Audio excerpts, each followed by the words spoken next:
to Right Talk, production of Tilling Windmill. This is Dwight Lilly, your host, and this is Friday, February the 20th, 2015.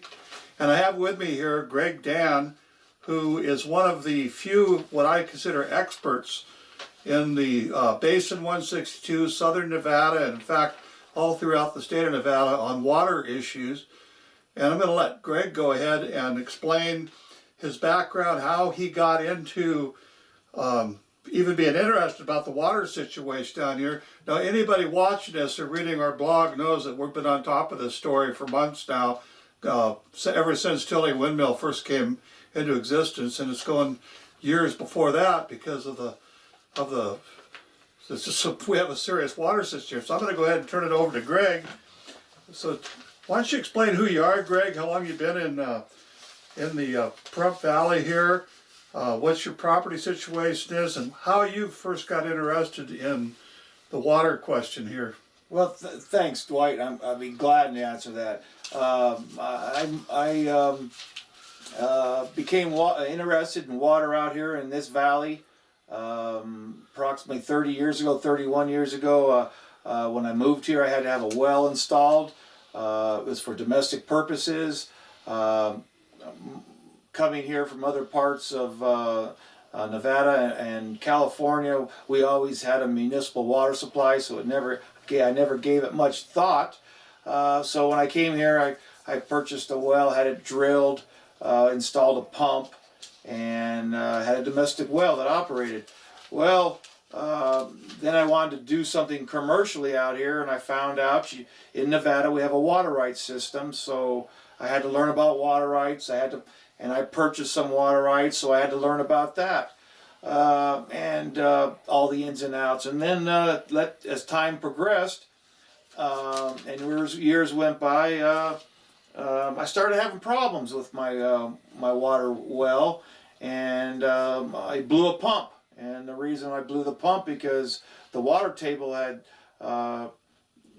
diminished to the extent where I was pumping air, and the motor got hot, and it short-circuited, and so I called up the well driller and well repairman, and he came out, and I found out that the static water level, the static is where the water level sets at, the amount of feet from the top of grade to the bottom where the water sits. I found out that it had seriously diminished. My static water level wasn't where I had originally thought it was. And so, anyways, make a long story short, Dwight, I had that well plugged. I had a new well installed adjacent to it, and I went down another 120 feet with the new well. And I naturally had to buy a new pump and new motor. And money gets your attention, and that was a few years ago. And then I bought another place close to that place where I originally started, and the water that was pumping out of that well, and that well was put in 1970, and the water was starting to smell real bad. It had a rank smell to it. I could drink it, and with no side effects, no detrimental side effects. But when you took the glass, Dwight, to your mouth as you drank it, it had an awful, god-awful smell, and something was wrong. And so I started to investigate it, and I found out that the water table had so severely diminished at that well that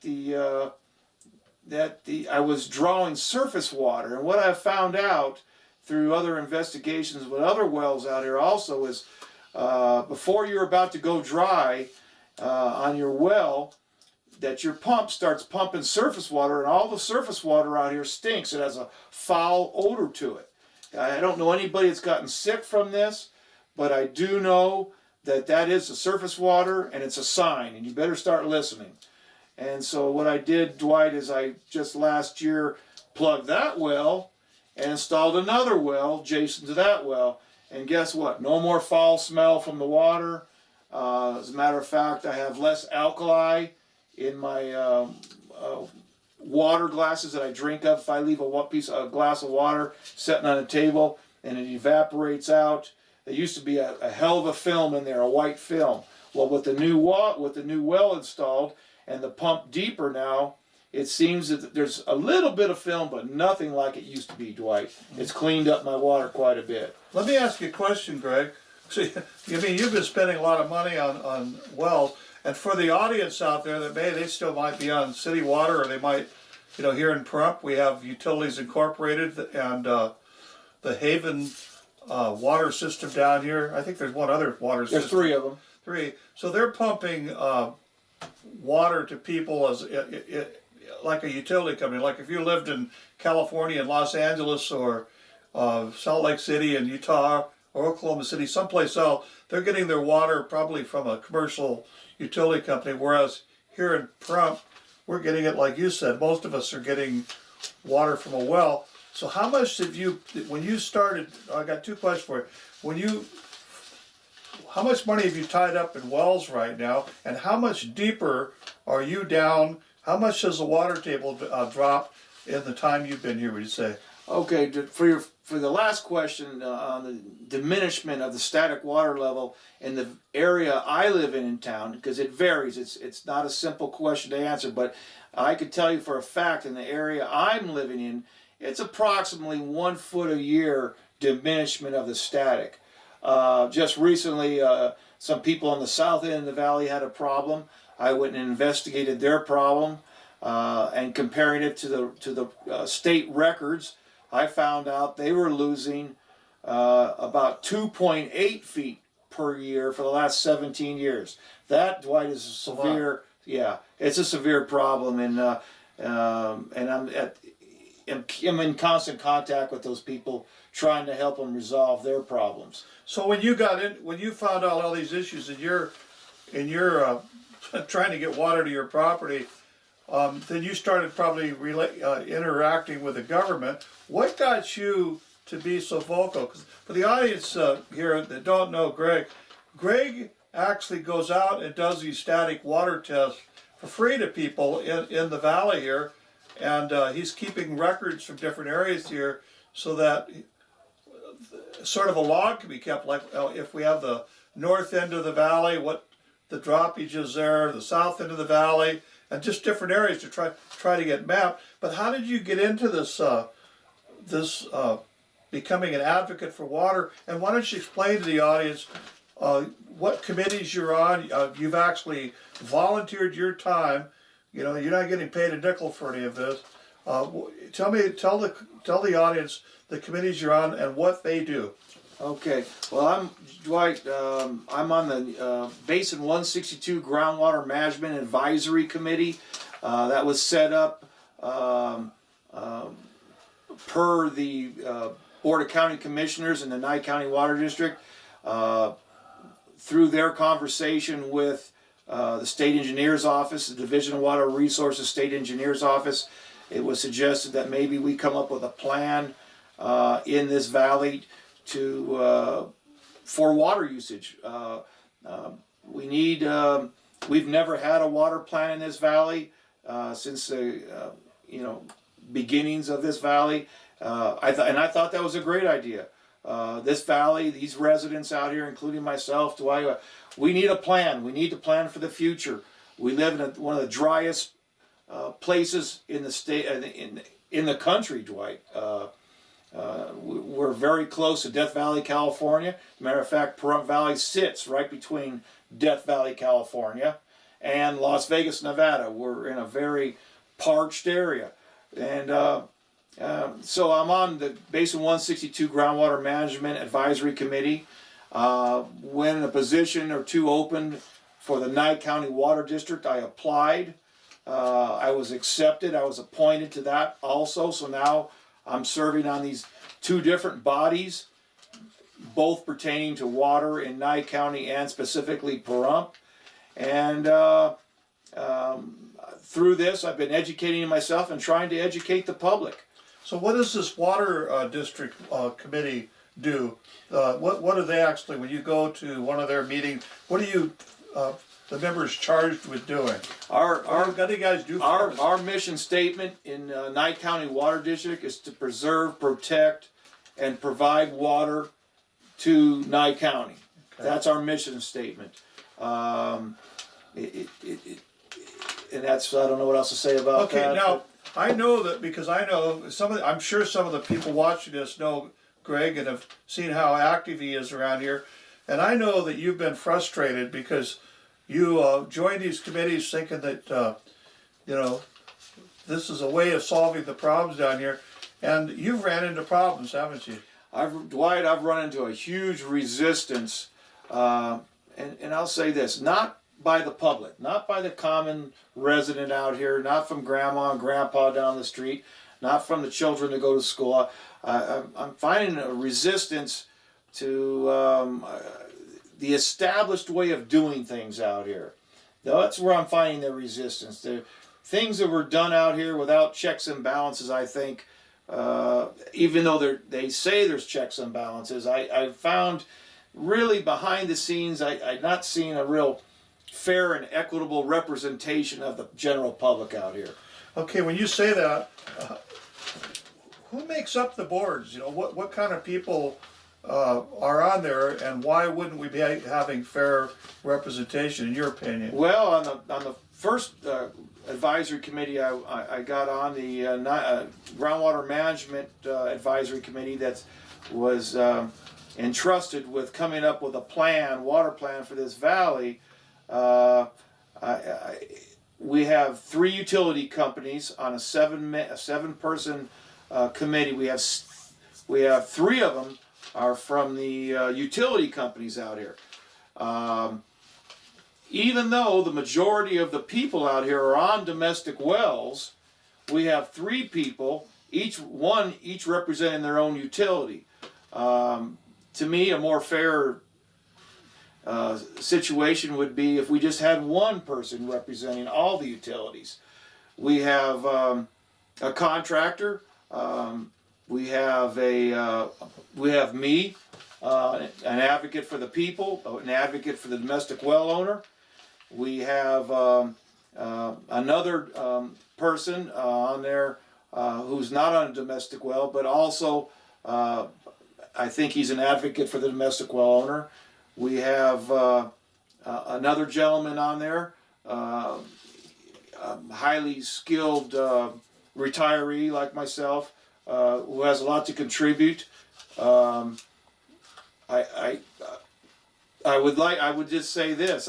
Dwight, I'd say that I think of the 3 utilities, I think we could have got by with just one person representing the utilities. Okay, I'm glad you missed it because you guys are charged, as you just said, with making sure there's water in the valley. For me, for the guy that has a Kentucky Fried Chicken place downtown, for everybody. Right. That you guys are charged with ensuring that policies are in place. So when they're going to build a building here, or somebody wants to build a house, does it come before your committee so you guys can look over the plans and make sure they're going to have water, or they're not going to affect somebody else's water? Somewhat yes and somewhat no. The Groundwater Management Advisory Committee, that's not their mission. We're supposed to come up with a plan with the mechanism for what you're describing. Some of that goes before the Nye County Water District. Okay. And some of that doesn't go before the Nye County Water District. A lot of that growth and what you're describing goes to the Regional Planning Commission. Then it goes for the final decision to the Board of County Commissioners. Okay. So does everything about water go before the Nye County Water District?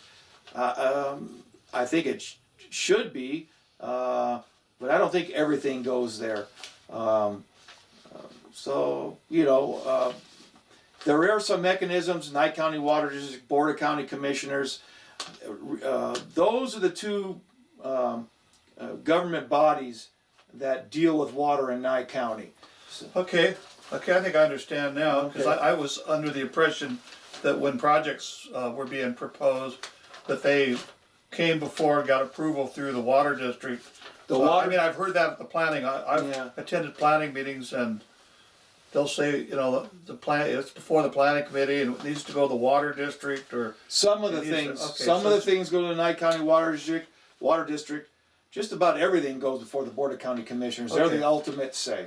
So the Board of County Commissioners then have the final say on any decisions you make at either of these committees you're on, and they are actually the final say on all decisions having to do with water in the county, and then the state water engineer you mentioned has a overall final say on managing the estate's water supply. Do you know the history behind how we got to where the water situation is so dire around here? Was there a time that it was a verdant area where there was plenty of water? Do you have any idea Yeah. how we got? Well, we got here, Dwight, and you're opened up a Pandora's box kind of thing, because this was a huge, in the early days, agricultural area. When the settlers came here, the original settlers settled here because there was an abundance of water and they could farm. And I'm talking about the days when there was no electricity and such, and little dirt roads, all that was out here. So farming was the predominant thing that got people here. The abundance of water, the climate was decent enough to grow things. So agriculture kicked off, let's say, Pahrump, and as the years have gone by, farmers got out of that business due to multiple reasons. One is electric rates went up, and it was too expensive to pump the water. So the farmers started, they couldn't make any money, so they started selling their water rights. And about that same time that was going on, development started encroaching into Pahrump. Vegas was filling up. People were looking for cheaper places to live. So it was a shift from agriculture to development. And so the developers started buying water rights that the farmers used to use and have. And so now we have a lot of water that's not being used for agriculture. And we have a lot of water sitting around doing nothing. That's been banked, and I say bank loosely, and so now we're using water, or we're trying to use water, or we're saving water for municipal purposes, because that's where the valley, because of electric rates. That's been the driving force that pushed farming out of here. Okay, when people first came here back before there was electricity, then I assume, and you can clarify this, that it wasn't groundwater that they were using, that must have been rivers or streams or marshland or something that they were able to use gravity feed or something to get water out into their crops. Is that how this originally started? That there was some of that. There was free flowing not streams, but springs. We had free flowing springs. And there was, in the early days, some well drillers came out here and punched some holes. And when they punched these holes, they got into confined aquifers, and there was gushers. When they put a hole in the ground, it was like the movies when you watched oil rigs putting oil rigs drilling holes in Texas. That actually, when they put the hole in the ground in the early days of Pahrump, water would start gushing out of the hole, and that's called an artesian. And we still have some of that exists to this day. And that all helped, because there was no electricity, that all helped to irrigate the fields like you're describing, and the farmers prospered because it was free water. No electricity had to be expended. There wasn't any to buy.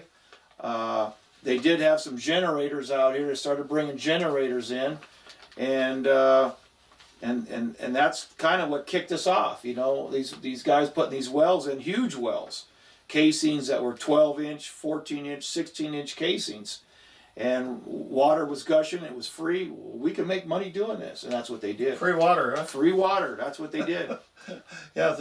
So when they got the water, the early farmers, they just basically the state said, here, you can have all the water you want. How did that Well, that happened because there was water law back in the early 1900s, and specifically around 1939, underground water came into existence.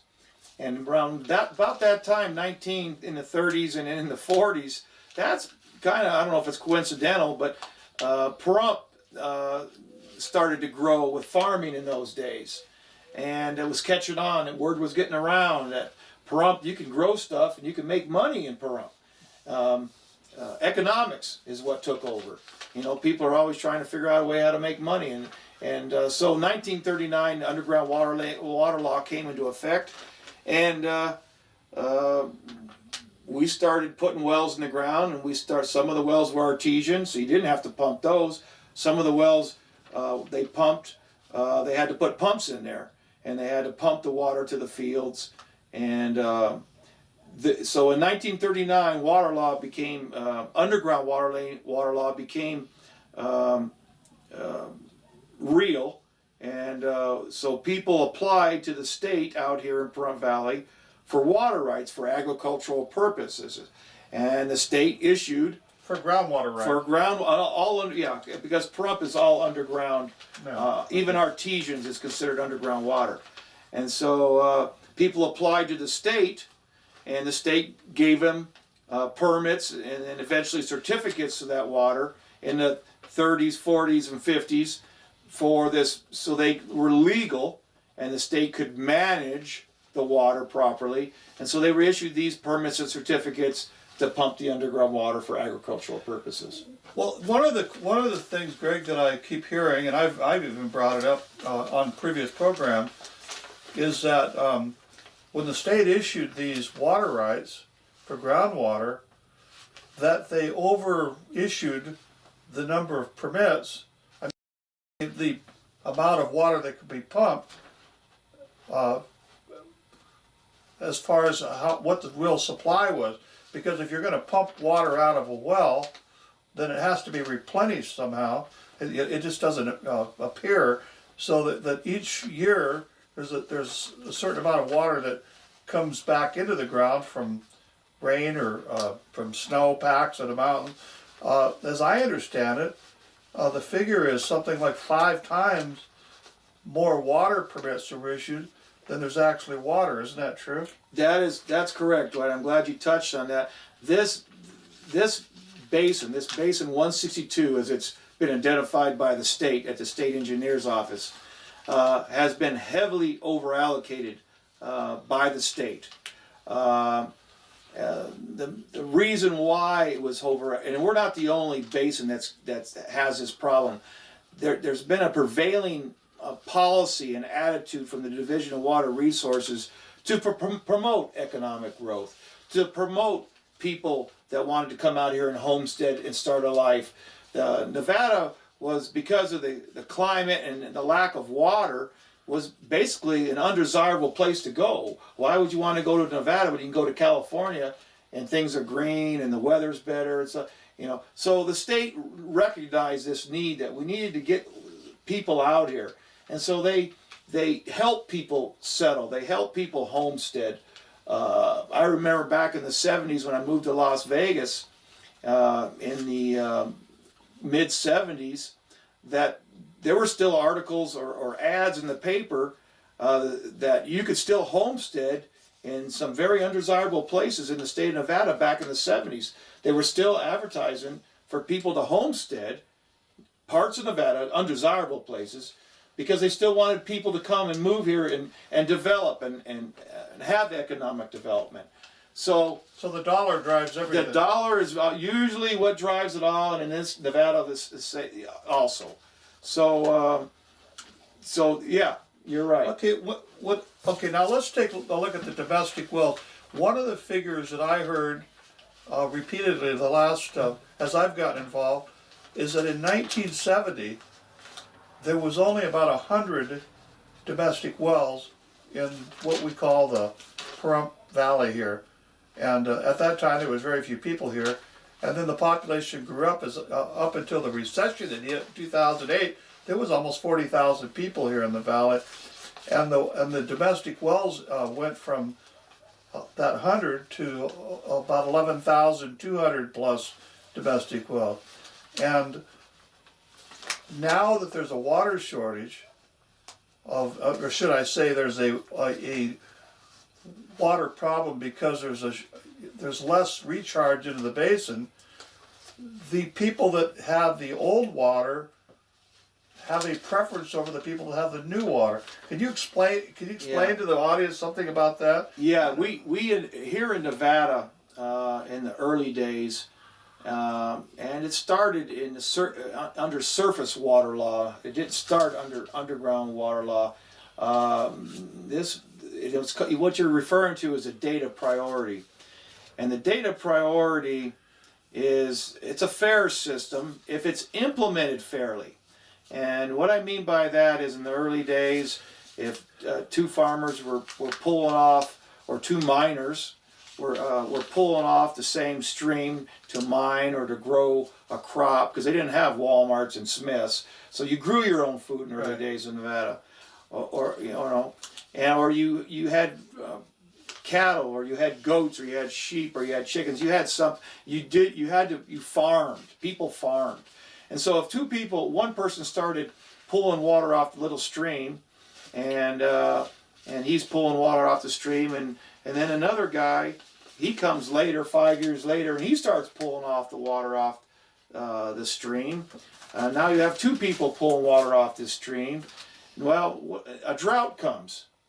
And so so what happens is the state said, with data priority, they said, well, now we have it's only fair that the guy that got there first can continue to pull water off that stream for his mining or food, growing his own food, or for his cows or whatever. And the guy that came later, it's only fair that we're going to have to tell him that, you know what, I'm sorry, but the guy that was here first pulling his water off the stream for his beneficial use, he can continue. And so that's how data priority came about. Okay, now, why don't you educate the viewers a little bit about, there's a difference between a domestic well and the ability for a person to use that water as compared to these people that have applied and got these perfected water rights, or whatever they're called, that have these dates on them. And how does this work? Well, how it works is the state engineer's office puts a lot of credence or a lot of value on data priority, and what we're talking about here is if a guy had a data priority on a water right in this state, and we'll say 1950, and a guy comes later, say a guy later came in 1960 and put a domestic well in. The state says that by law that when things get tough and there's not enough water to go around, we're going to regulate water and manage water by data priority. Means the guy that came to put the domestic well in 1960, he's going to have to either slow down or stop drawing that water, because the guy that was here in 1950, that has more value and lawful value. And it's data priority. His data priority is 1950, and since you came later, Dwight will say, in 1960 and put your well in, you don't rate. So that's kind of how that goes. And they use data priority for a domestic well on the date that the well was drilled. So that's kind of what's on the data priority thing. Okay, let me ask you another question on that line then.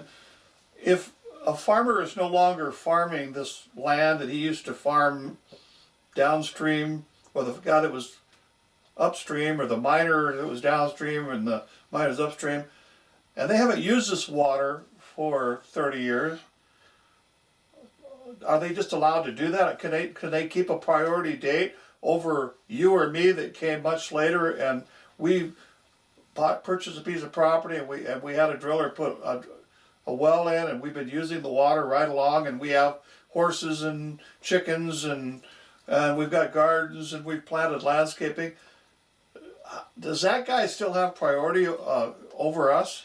Well, for our domestic well? Dwight, I'm going to be perfectly honest with you. That's the best question you've asked me so far of us talking right now. Our forefathers in this state, when they designed water law and water management to go along with law, they inserted a clause, and the clause is beneficial use. That clause is used in water law in NRS 533 and NRS 534 more than any other thing that's written about water law. Beneficial use rears its head a lot, more than any other thing. And that's the preeminent, to quote the law book, it's the preeminent standard that the state is supposed to use. And what's it do? What does this thing do? What it does is, what beneficial use is, and the intent of beneficial use is this. The state allows you to use the water for beneficial use. Beneficial use is defined as water that's used for agricultural purposes. It's defined as water for recreational purposes. It's water that's defined as for municipal use. And it's water that spins the meter. Okay. It's not water that just sits in the hole. It's not water just sits in a tank. It's water that's actually in real time being used for these purposes I've described, and also for domestic use. Domestic use is considered beneficial use. I think the state says in the law somewhere in there that they define it as non-waste of water. So beneficial use is the real use of water. It's water that spins the meter. That's the best way to describe it. Okay, so a person like me or you, we have our domestic well. Then if the state knows that we have a domestic well, then I would assume, maybe I shouldn't assume anything, that they know that it's beneficial use because we're using it to take a bath, to wash our clothes, to cook with, to drink. You know, you got to have something to drink. Whereas this person that's got this, and you mentioned earlier, banked, he may be sitting on this water for 30 years and it's never really been used, that he's not beneficially using it. So does he still have priority over my domestic well? Well, and another great question, Dwight, and I'll explain it this way. In my opinion, and I believe that it's a lawful opinion, that a person that buys a house or has a piece of property, and I don't care if he lives in a tent, a single wide trailer, or a 3-story house with a basement, and if a person buys a residence, he has a domestic well, he lives there, and he's lived there for 40 years, or 50 years, or he's lived there 100 years, that he has continually used that domestic well for beneficial use. Now, in the valley that we're in right now, Dwight, Basin 162, Pahrump Valley, there are people that have dates of priority on water rights that are either permitted or certificated that haven't used this water for beneficial use in a long years. And that is against the spirit of the law. That is not lawful in my opinion. So are they still allowed to hold on to this right, or is there some provision with beneficial use that if you're not using it beneficially, then you don't have a right to the water anymore? Is that part of the law? You're correct. That is it, and we call it in simplified language the use it or lose it term or clause. Okay. The problem comes in, Dwight, is I don't believe that Nevada revised statute, code, or ordinance is being applied equally right now to this valley. I believe that the Division of Water Resources, the state division, the people that are charged with the management of this water, they need to look into the books. They need to look into and investigate the people out here that are not using the water for beneficial use, and apply law fairly to these people. If they're not using it, then they don't deserve it, because Nevada water law stems from beneficial use law, and that you have to use the water, or you relinquish the water to the state, and the state then allows other people that want to have a beneficial use, allows them to use the water for whatever venture they want to do. So in other words, way back when, if Miner Joe, he was downstream and he had his mine in 1910, and Miner Fred, who was upstream, had his in 1920. Miner Joe had seniority over the miner upstream that came along later.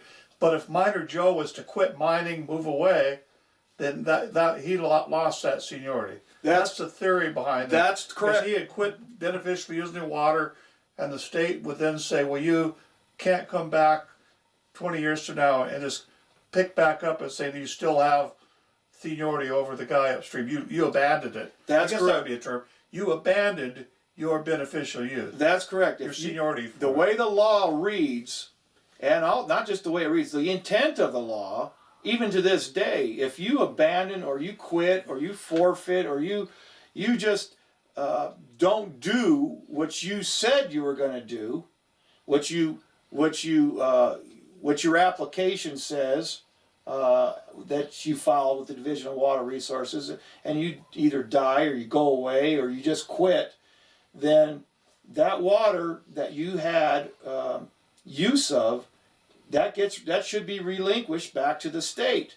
If one miner in your little miner story, if one of the miners dies and nobody uses that water and that use is abandoned, then that water goes back into the state's fund, or we'll say, and they need to reissue that water to somebody that wants to use it for beneficial use. And that's been the predominant policy of the state. Now, is all this stuff that I've been describing to you implemented in a fair and just way? No. There seems to be, Dwight, some people get a better shake of the stick than others. And can you give me an example of that? Well, there is a lot of municipal water in this valley that's in a permit stage, we'll say, that's not being used for beneficial use, and it hasn't been used for many, many years, and it probably may not ever be used, but it sits protected, we'll say. So nobody called for beneficial use? No. Nobody said, hey, you're not using the water from the state engineer's office, because he's in charge of this program, I assume. Nobody has come to these municipal water people and said, hey, you're not using this water, yet you still claim that someday you're going to use it. You either use it or lose it. Nobody's said this to them. That's correct. There seems to be a different set of standards for the municipal people, and namely, the three utility companies out here. They seem to favor, they're in better favor, we'll say, with the Division of Water Resources and domestic well owners. Okay, now then, I'm going to back up a little bit then, because the committee these two boards that you sit on, and you mentioned there's three utility companies represented on the Water District Board. Groundwater management. Okay. We have the Nye County Water District. Correct. Does that have three utilities on that board? No. Okay. Well, it does have one utility. Okay, so that has one utility represented on it. And then on the Groundwater Management Advisory Board, which is the advisory board for coming up with a plan Correct. to manage the valley's water, that one has three people on it. Correct. Three utilities, excuse me. Yes, correct. So are those three utility companies somehow rigging the decisions coming out of the plan that might be coming forth, so that they could maintain this special treatment that you mentioned? Or is that your opinion that that's going on? Have you seen anything like that? Well, Dwight, that's, you're hitting some good questions here and bringing up some good points. I don't like I said earlier, I don't think it's a properly represented plan because of the fact that there's 3 utilities when the majority of the people have domestic wells out here. That's my opinion. What is the makeup? What would you say the makeup is right now? Is there 7 people on this board, or is there 5, or There's 7 people on the Groundwater Management Advisory Committee. 3 are utilities? 3 are utilities. One's a builder. Well, I won't say a builder. I'll just say he's a contractor. Okay. And the other that's 4. So then the other 3, that's myself and 2 other gentlemen. I guess we're supposed to represent the domestic well owners, or at least do the right thing in the planning. Okay. At least be ethical and moral. So about when it. you go on this board, it was assumed by the Board of County Commissioners that you were going to be fair and give everybody an equal shake in the valley when you came up with a plan to manage the valley. Would that see say? Yeah, correct. Now let me ask you. Okay, I'm going to show the valley something here. I can't think of another issue right now in the valley that is in the news more than water right now. There's editorial. Here's copies of the most recent. This is the Mirror newspaper, which is published on Thursdays here in Pahrump, and this is the Pahrump Valley Times, and it comes out on Wednesday and Friday. We don't have a daily publication here. We don't have a Sunday paper. We just have 2 papers that come out, like I say, once a week. But right here on the front page is an article about Pahrump water history series, and where did all the water go? And then you might recognize the person. I don't know if you can see this, but my guest here, Greg, is shown in an article here, and this says questions continue to swirl around groundwater's priority list. And that's kind of the reason I'm bringing these questions up to Greg today, because I don't sit on those committees. I do go to these the meetings for these committees when I'm able to, as well as the planning committee and the master plan committee. But Greg is actually in the trenches here dealing with the people. And one of the things that came out at the Board of County Commissioners meeting just this past Tuesday was the mention that as you guys are working to do this plan, that there was 180 suggestions on how to manage, how to come up, 180 suggestions that could come into a plan to manage the water properly. Correct. Is that correct? Correct. And now you've whittled it down. It was whittled down to 11, and then there was like 3 or 4 more put on. So I guess there's 15 now. Right. Now, when you were whittling this list down, were there suggestions that maybe you put in, or somebody else from the public put in, that you thought should have maintained all the way through till now that were not? And maybe give an example if there is. Well, you're right. Yeah, there were things that I thought should have ranked very high on the priority list of the 11, I think it's 14 or 15 items we're bringing forward, that didn't go very far. Like I said earlier, I'm an advocate for the people. I'm an advocate for the domestic well owners. I'm an advocate for the community in general. I consider myself ethical and moral. Am I a perfect person? No. But I've been here a long time. I've made a lot of friends. I have a lot of community friends. And yeah, Dwight, there were some things that I thought. One of the things that I wanted to stress to the committee that on that groundwater management plan advisory committee was, I thought we should make a policy statement and say that domestic wells are important, and they're not just important, they're very important, and we should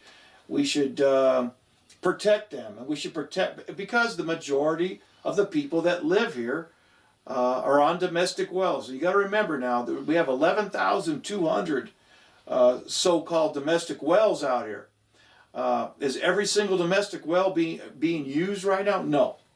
How many of the people are getting water from what you call a municipality, like one of these utility companies right now?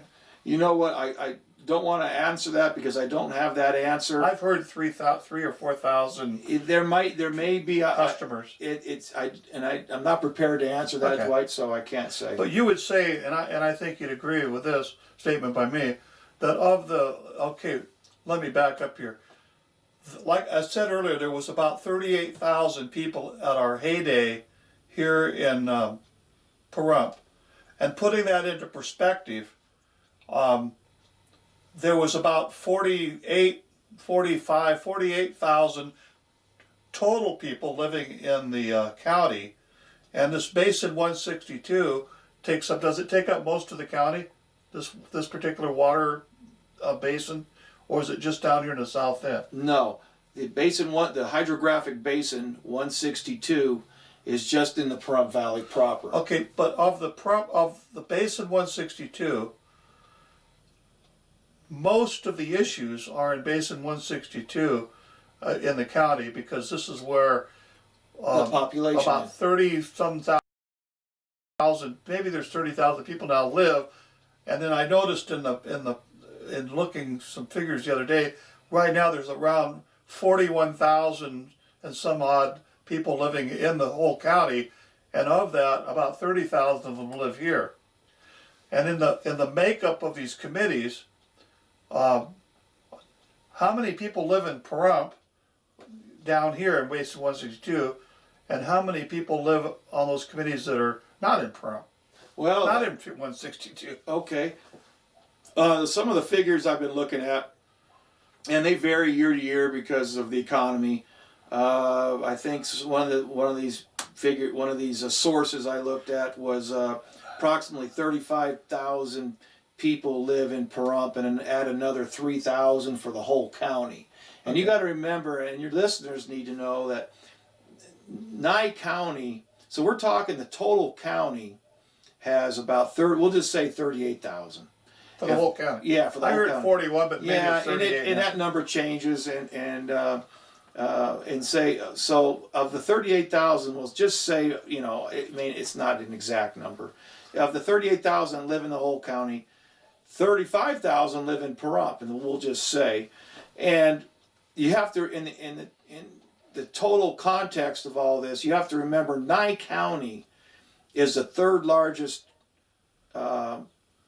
county, geographically speaking, in the whole United States. So, Yeah. so we're a very sparse county here. So, But most of the people just centered in this one yes, valley right here. that's Of correct. this entire third largest county in the country, at least 95% of the people live right here in Pahrump. That's correct. The population base for this county is Pahrump.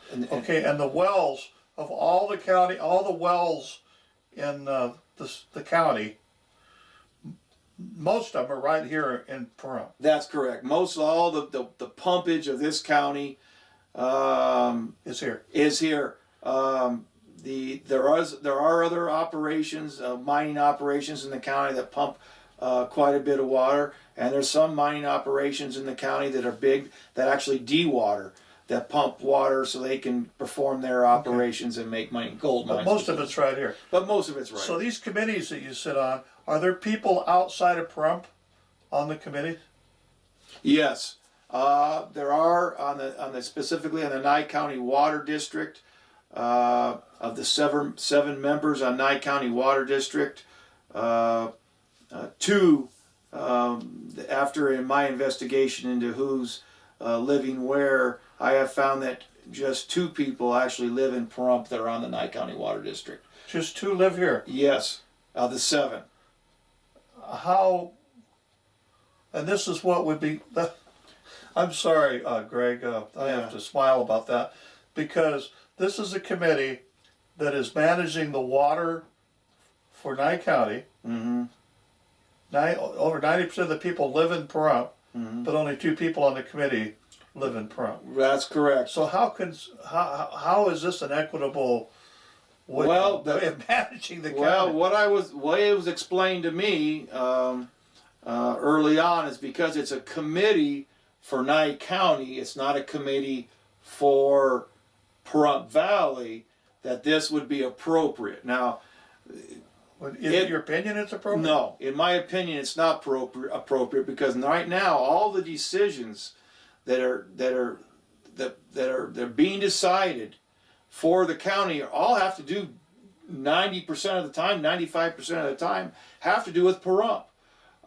My opinion has been unwavered in this. Early on, when I got on the Groundwater Management Advisory Committee last year, around February of 2014, one of my original suggestions to the state engineer and to the general manager of the Nye County Water District, and to whoever would listen to me, is we need in this hydrographic basin 162, we need a specific person to manage our affairs specific to the needs and to the population of this valley of Pahrump.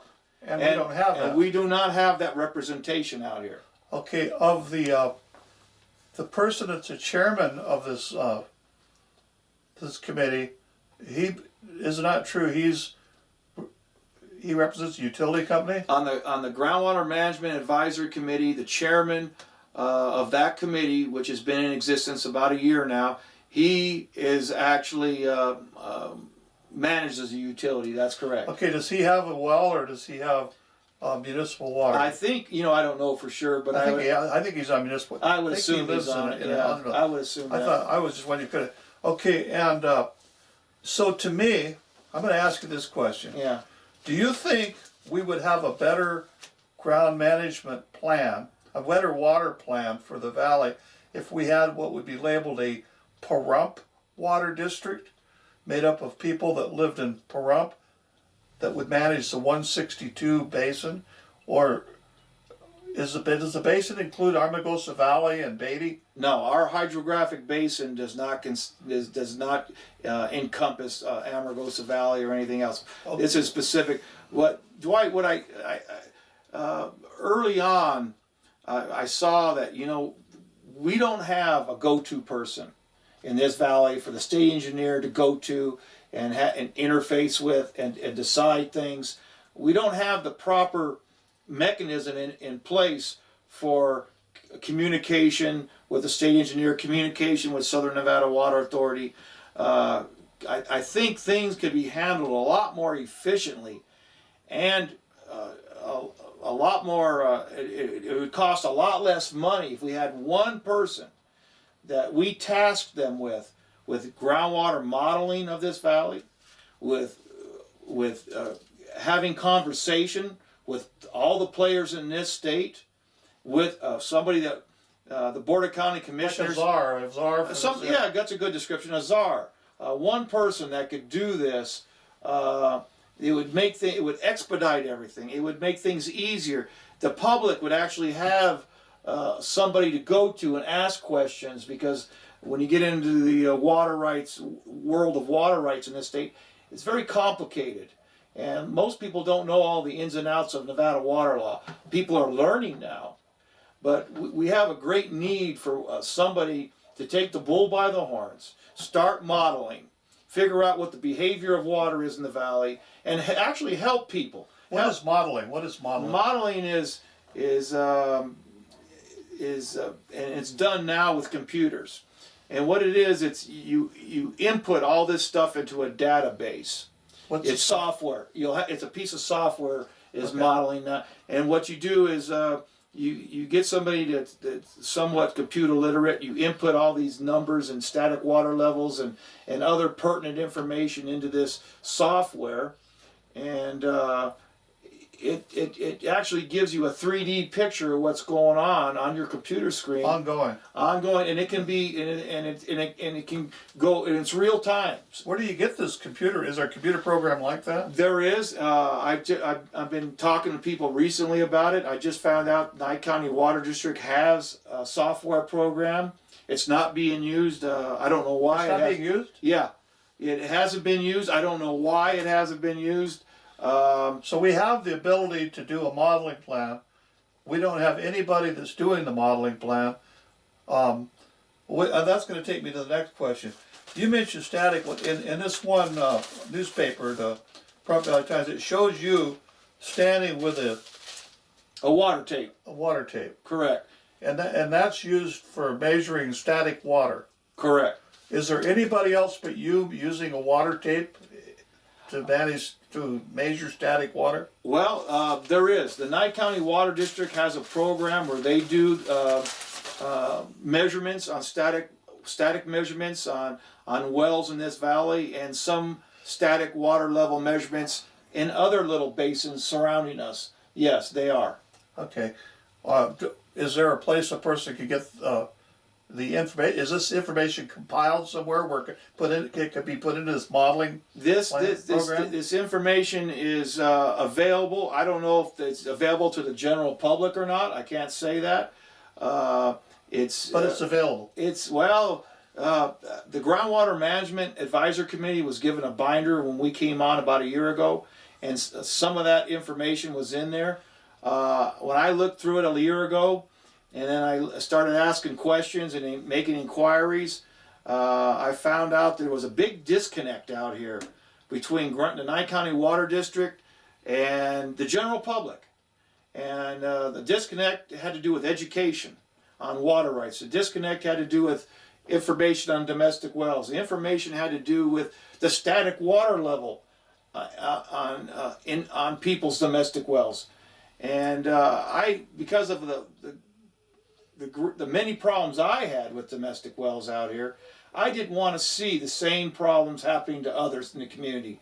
So I took it upon myself last year to buy that instrument alongside an instrument I already have. So I have two of these, and I thought it was important enough for me to go out and help the general public, educate them on water, and tell them what their domestic well statics are. So you've been doing this around the valley here, in Pahrump, in the Pahrump area. That's correct. I've been doing it for about a year, give or take, and a lot of people are interested, some people aren't, and that's fine. It's not something that's forced, and I want to just tell everybody, it's not something the Nye County Water District's paying me to do it. I do this just because I think it's the right thing to do. Okay, now this could be introduced into a model then, couldn't it? It could. And the information that they've already compiled could be in this model. That's correct. But it sounds like it hasn't. They aren't using That's this correct. Program. So we have no model. At this point, Dwight, you're exactly right. We have no real-time model. I've heard them talk about some other modeling that, from what I understand, it's not real-time monitoring. Real-time monitoring of the wells. Like I said earlier, we need to know the behavior of the water underground in real time to make pertinent and important decisions for the future. Okay, now let me ask you another question, Greg.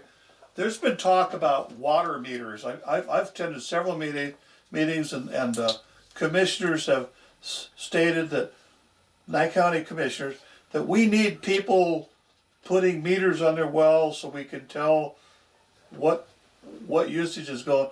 But does it make sense to just put meters on wells if we don't even know what the model is? We don't even know what the water availability is.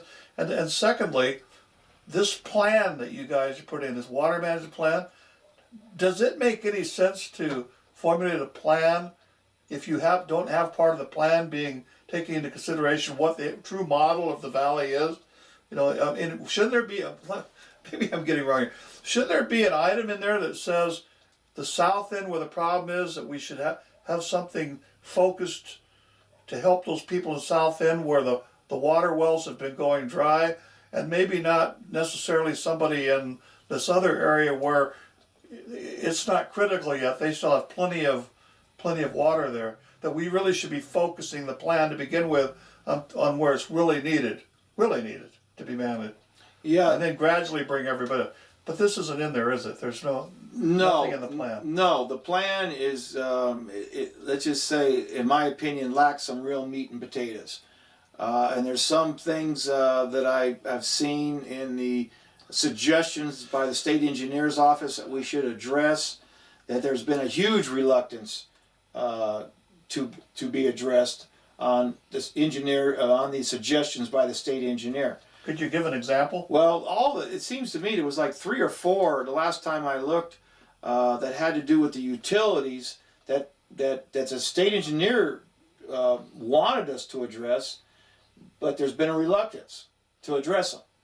I think I made mention of this last groundwater management plan meeting, and it just kind of went over everybody's head. So the utility people that are on the committee weren't interested in addressing it? No. I have found in the last year, Dwight, that the utility companies, they don't want to play in the sandbox very well. And not just with the domestic well owners, they don't even want to play in the sandbox very well with themselves.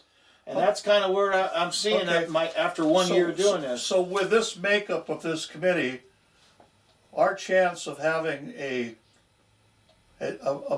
plan that's going to actually manage the water in the valley equitably, fairly, and successfully doesn't have much of a chance of succeeding, does it?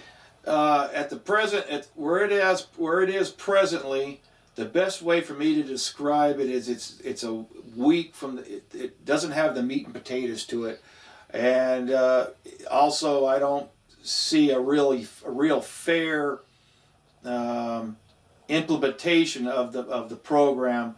There's been way too much emphasis, way too much, in my opinion, on domestic wells, and not enough. You mean managing domestic wells? Yeah, way too much talk of domestic wells, and not enough talk of let's just use the existing law that's in place. Use existing 533. The beneficial use one. That's part of it. Use existing 534. We have enough law on the books now to rein in these problems that we have out here, Dwight. And they don't want to address this. There's been a resistance, and I can't. In the plan, there's no. Well, there's been not the plan. I'm talking about from the perspective of policy from the state, and movement from the state. There's been a resistance. I can't tell you why and what. I'm not one to just blurt out non-factual things, but I will say there's been a resistance to use beneficial use. Well, I have heard, I'm going to interrupt you, and I know people have complained about me interrupting guests in the past, but I apologize. Yeah. But I went to a meeting in Carson City this last week, having to do with which is the capital. Yeah, which is our capital. And this is where Jason King and the State Water Resources Office is at, and it's to change language in this NRS 533 and 534. And Jason King's told me that he has no intent of calling for beneficial use, which is the law which you're talking about. He would rather have the county formulate a plan instead of having a critical use call where he comes in and demands all these changes by using beneficial, his tools right now in the law. He wants Nye County to come up with a plan, this plan that you're working on, this master plan for managing the resources.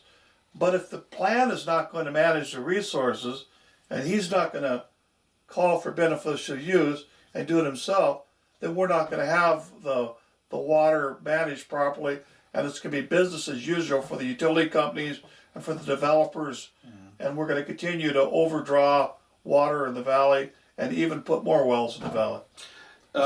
Would you say that's a fair assessment? Well, I think that's as it sits right now. I will say this. You're onto a lot of factual stuff right there, but let me expound on what you said right now, Dwight. I've met with Jason King. We've spoken. I believe he's a good person. I would say so too. I don't think he's evil. I don't.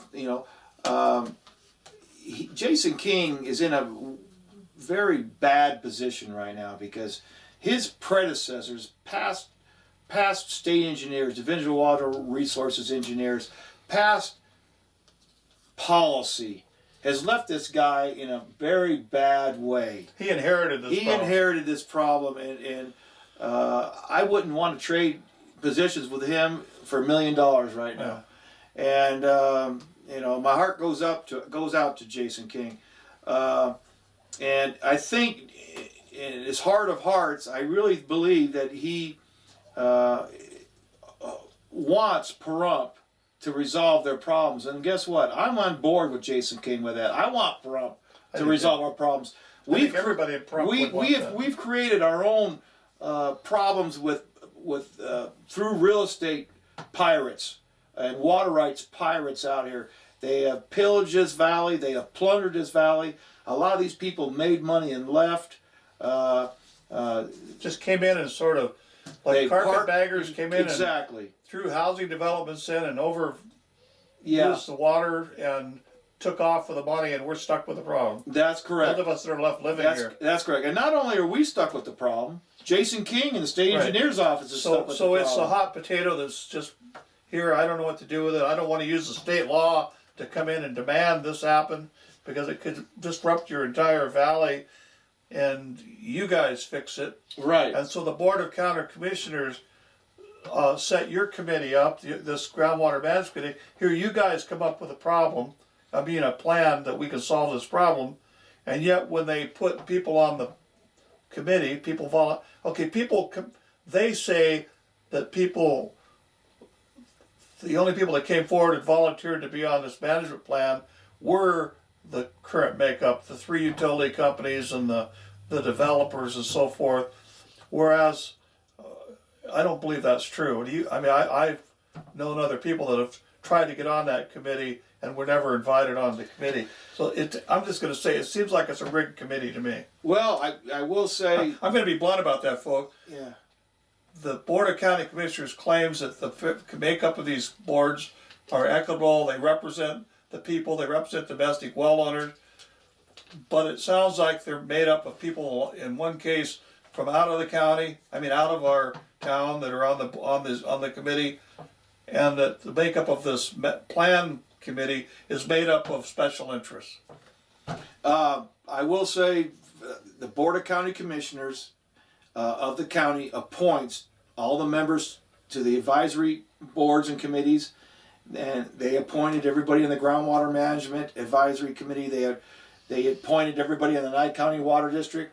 Those 5 people, the Board of County Commissioners I'm speaking of, they're like the gods of Pahrump with a little g. Okay. They determine who's on what, and whatever deals they make amongst themselves and how they determine all this, who the appointees are, I don't know, but they do look through the resumes and they do the appointments. You're correct.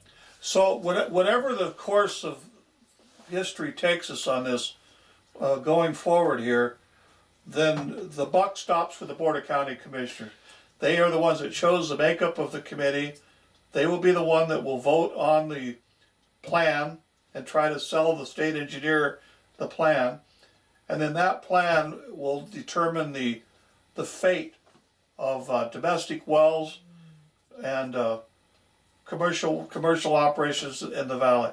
That's really the bottom line. That's correct. They will usher us forward. The Board of County Commissioners will clear the way for the direction the Pahrump goes. And you got to and you're right. You got to remember also that this plan that we're putting forward, that gets looked at by Nye County Water District and will be eventually looked at by the Board of County Commissioners of Nye County. This eventually goes to the desk of the state engineer, and he has to look at it and he has to approve it. To determine it's going to work. To determine, well, not just work. Let me just say, he has to like it. Okay. He has to like it and say, I'm looking at this, and I have to say, this is what I want to see. This is going to work, and so he has the final say on whatever we come up with out here. Okay, I've pretty much covered the questions I had. I really appreciate you coming on. I hope you come on this program again in the future as this goes forward. But I got a there's a meeting coming up Monday, the 23rd, and folks, when you watch this, I'm gonna get this on the air tonight for YouTube. And by the way, folks, when you watch these, spread the word, because I'm not advertising this YouTube site other than on my blog on Facebook, Tilting a Windmill. And you can come to the Tilting a Windmill blog, and just by going to Facebook and putting in a search for that, and I cover this and a variety of other issues facing the people here in Pahrump and Nye County. But tell us about this meeting, because as I understand, it's a joint meeting of the groundwater management plan people and the water district people, and maybe there will even be Jason King there. And it's going to be at 9 o'clock in the morning Monday. Is that correct? That's correct. So to say, is there any more you could add to that? Well, this is probably the most important meeting Nye County and definitely Pahrump proper has ever had dealing with water. Okay. This is the climax of all this stuff we've been talking about. That was on TV, that's been in the newspaper, that from all these other prior meetings. This is all coming to a head Monday, February 23rd, February 23rd at 9 a.m. In the year 2015 we're in. And so this is extremely important. And if there's all you listeners that live in Pahrump Valley, please show up to the meeting. Educate yourself. If there's something that's on your mind and you want to speak, there is a 3-minute public comment section in the beginning of the meeting. You can speak and say your piece. There's also a 3-minute portion at the end of the meeting. You can speak for 3 minutes at the end of the meeting. And during the agenda items, if there's something you want to say during these agenda items, you're allowed to go up and speak about certain agenda items. So it's very important if you're concerned, which I think you need to be, if you're on a domestic well, especially if you're on a domestic well, show up, say your piece, or if you don't feel comfortable, listen and learn.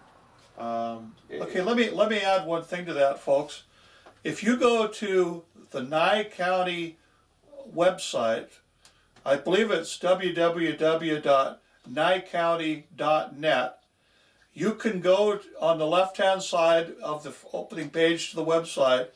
You'll find, I believe it says committees, and you click on that, and it'll take you over, and it'll have agendas. Now you can print out, just find this meeting for the 23rd, and click on it, and it'll have an agenda that you can read and print out yourself, because they may run out of copies of the agenda when you get there. That's one of them. This is one of them. Greg has one here. I don't have one yet, but I know how to find it. And so you can read through it before the meeting and circle items that you think, well, this is interesting. And so you're a little bit prepared. Because like I say, I have gone to meetings down there of different boards and went up and they'd handed out all the agendas. And so I was kind of lost at what they were going to be covering. So I think that's going to be it, folks, for today for Tilling Windmill. And I thank Greg again for coming on. And until next time, we'll see you then. Thank you. Bye.